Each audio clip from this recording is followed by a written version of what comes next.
mulai kasih tahu adik-adik, kasih tahu orang tua untuk mempersiapkan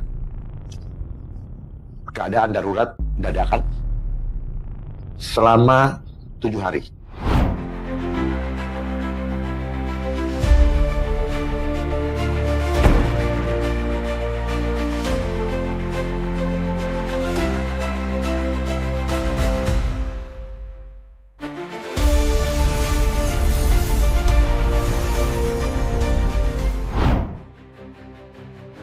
Selamat datang pemirsa, kembali lagi bersama Kasih Fakta. Dalam kesempatan kali ini, kami akan membahas belakangan ini viral pernyataan Komisaris Jenderal Dharma Pongrekun tentang kemungkinan pemadaman listrik selama 7 hari. Sebagian orang langsung panik, sebagian lain bilang ini cuma isu. Apa yang sebenarnya sedang terjadi dan apakah ini akan benar terjadi? Pernahkah Anda membayangkan jika kegelapan total bukan disebabkan oleh kabel yang putus, melainkan karena listrik telah berubah menjadi senjata perang modern di kancah global? Apakah ini sinyal bahaya nyata untuk Indonesia atau hanya peringatan dini yang disalahartikan? Tapi sebelum lanjut, jangan lupa klik like dan subscribe supaya kamu gak ketinggalan fakta-fakta menarik lainnya. Mari kita telusuri kebenarannya sekarang juga.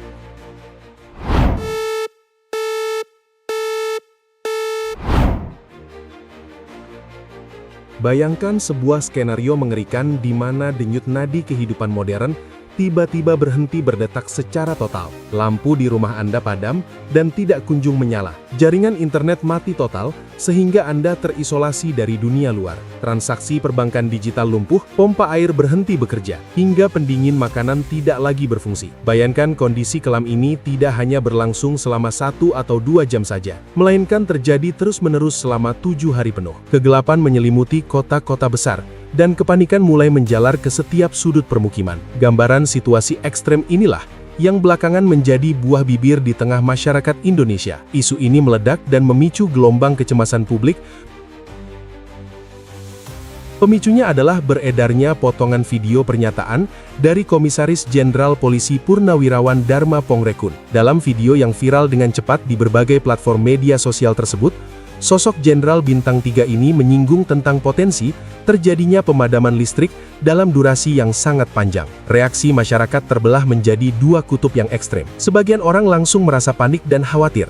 Mereka mulai bertanya-tanya apakah harus menimbun bahan makanan atau membeli generator listrik darurat. Sementara itu, sebagian yang lain menganggap narasi ini hanyalah omong kosong atau sekadar teori konspirasi yang sengaja dihembuskan untuk menakut-nakuti warga. Namun, di tengah hiruk-pikuk perdebatan tersebut, kita perlu mengambil jarak sejenak untuk membedah apa yang sebenarnya terjadi secara objektif dan rasional. Penting untuk dipahami bahwa pernyataan ini keluar dari mulut seorang tokoh yang memiliki latar belakang spesifik. Dharma Pongrekun bukanlah seorang teknisi kelistrikan. Ia juga bukan juru bicara dari perusahaan listrik negara atau badan meteorologi. Dharma adalah seorang purnawirawan perwira tinggi Kepolisian Republik Indonesia dengan rekam jejak panjang di dunia intelijen dan keamanan. Ia pernah menjabat sebagai Wakil Kepala Badan Siber dan Sandi Negara, serta memiliki pengalaman memimpin satuan elit sebagai petinggi di Detasemen Khusus 88 Anti-Teror. Latar belakang militer dan intelijen inilah yang menjadi kunci untuk membaca arah pembicaraannya. Ketika seorang ahli strategi keamanan berbicara,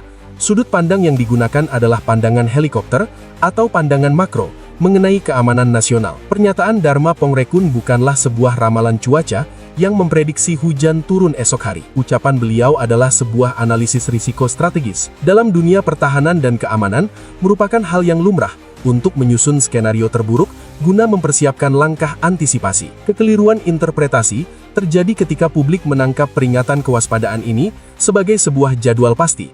Padahal dalam pernyataan utuhnya, Dharma sama sekali tidak menyebutkan tanggal kejadian. Ia tidak merilis jadwal pemadaman, dan ia tidak menunjuk wilayah spesifik yang akan terdampak. Pesan utamanya adalah membangun kesadaran bahwa di era modern ini, ketersediaan energi listrik bukan lagi sekadar masalah teknis kabel dan gardu, melainkan telah menjadi target vital yang sangat rentan dalam peta konflik global. Peringatan ini adalah alarm agar negara dan masyarakat tidak terlena dengan kenyamanan yang ada, serta memahami bahwa risiko gangguan bisa datang kapan saja, akibat faktor eksternal yang berada di luar kendali teknis domestik.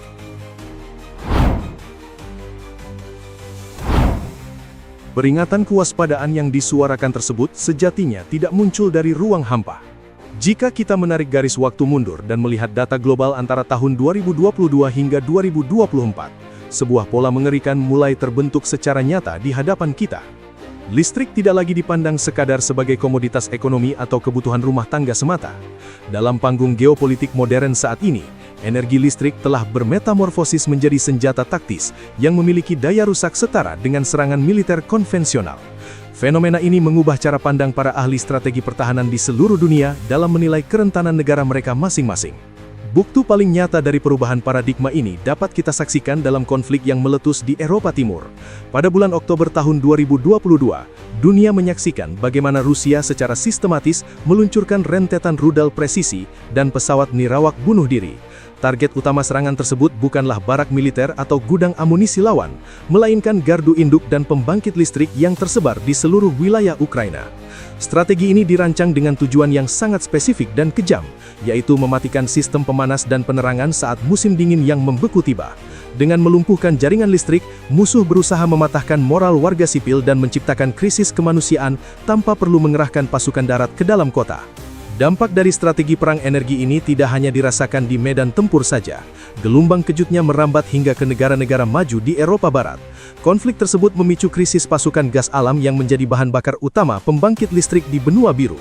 Harga energi melonjak drastis hingga mencapai level yang tidak masuk akal. Negara-negara industri sekelas Jerman dan Prancis bahkan dipaksa menyusun skenario pemadaman bergilir untuk menghemat cadangan energi. Sebuah situasi yang belum pernah terbayangkan sebelumnya sejak berakhirnya Perang Dunia Kedua. Fakta ini menegaskan bahwa kestabilan negara adidaya sekalipun bisa goyah seketika jika pasokan energi mereka terganggu. Selain ancaman fisik berupa rudal dan sabotase, ancaman yang tidak kasat mata namun jauh lebih mematikan juga sedang mengintai dari dunia maya.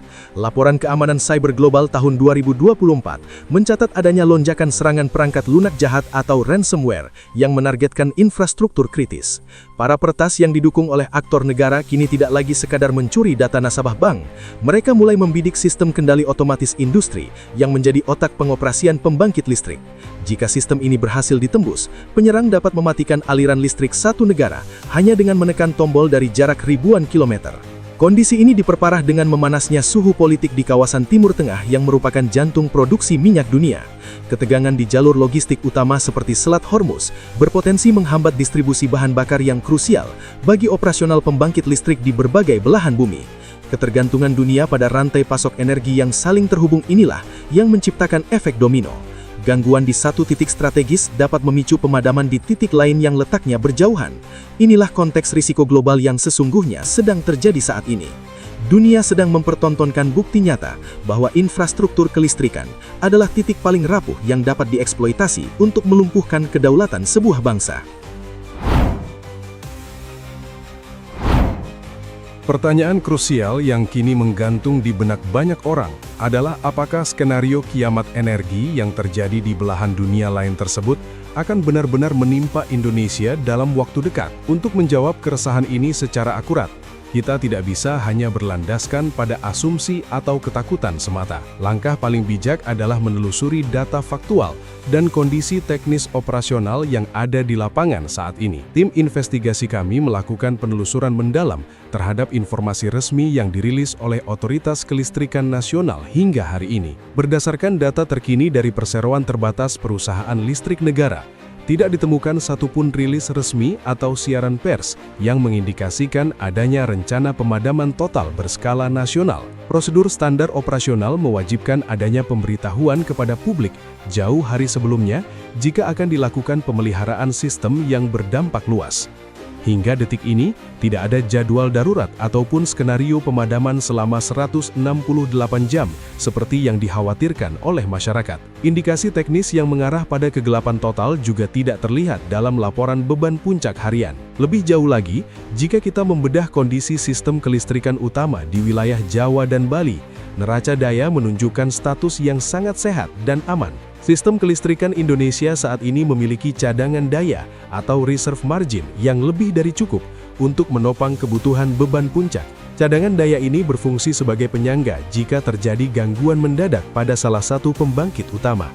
Artinya, secara hitungan matematis dan teknis operasional, Isu mengenai pemadaman selama 7 hari berturut-turut sama sekali tidak memiliki landasan fakta domestik yang kuat untuk saat ini. Sistem interkoneksi yang menghubungkan antar pembangkit juga beroperasi dengan normal tanpa adanya anomali yang mencurigakan. Meskipun data teknis menunjukkan kondisi aman, kita harus mendudukkan peringatan dari Komisaris Jenderal Dharma Pongrekun pada porsi yang tepat. Ketiadaan ancaman teknis saat ini bukan berarti kita boleh menutup mata sepenuhnya terhadap dinamika global. Analisis geopolitik menegaskan bahwa dunia memang sedang berada dalam fase ketidakpastian yang tinggi. Risiko gangguan energi adalah sebuah keniscayaan dalam peta ancaman modern. Namun risiko tersebut belum bertransformasi menjadi ancaman faktual yang nyata di tanah air kita pada hari ini. Perbedaan mendasar ini harus dipahami agar masyarakat tidak terjebak dalam kepanikan yang tidak beralasan. Posisi paling rasional yang dapat diambil oleh publik bukanlah reaktif secara berlebihan, namun juga bukan meremehkan peringatan yang ada. Anggaplah narasi yang beredar ini sebagai sebuah panggilan untuk sadar akan pentingnya ketahanan nasional. Masyarakat perlu memahami bahwa listrik adalah aset strategis negara yang harus dijaga kedaulatannya. Kita tetap dapat menjalankan aktivitas sehari-hari seperti biasa dengan rasa aman, sambil menanamkan pemahaman baru bahwa kenyamanan energi yang kita nikmati setiap detik adalah sesuatu yang sangat berharga. Stabilitas ini harus dipertahankan dengan kewaspadaan tinggi oleh seluruh elemen bangsa, agar skenario terburuk yang terjadi di negara lain tidak pernah menjadi kenyataan di Indonesia. Pada akhirnya, ketakutan seringkali menyebar jauh lebih cepat daripada kebenaran itu sendiri. Kunci utama untuk menghadapi ketidakpastian zaman bukanlah dengan memelihara rasa cemas yang berlebihan, melainkan dengan memperkuat literasi dan mencari pemahaman yang utuh terhadap setiap informasi. Isu mengenai pemadaman listrik ini mengajarkan kita satu hal penting, bahwa di tengah derasnya arus informasi digital, kita dituntut untuk menjadi audiens yang kritis dan tidak mudah terbawa arus spekulasi. Kami berkomitmen untuk terus memantau perkembangan isu-isu strategis semacam ini dan akan selalu menyajikannya secara transparan serta berbasis data untuk Anda. Terima kasih telah menyimak penelusuran mendalam ini hingga akhir. Jika Anda merasa informasi ini bermanfaat dan mampu membuka wawasan baru bagi Anda, mari dukung kami untuk terus menyajikan jurnalisme yang berkualitas. Silahkan tekan tombol subscribe pada kanal Kasih Fakta sekarang juga. Jangan lupa untuk mengaktifkan lonceng notifikasi, agar Anda selalu menjadi orang pertama yang mendapatkan fakta menarik dan analisis tajam lainnya dari kami. Sampai jumpa di video selanjutnya.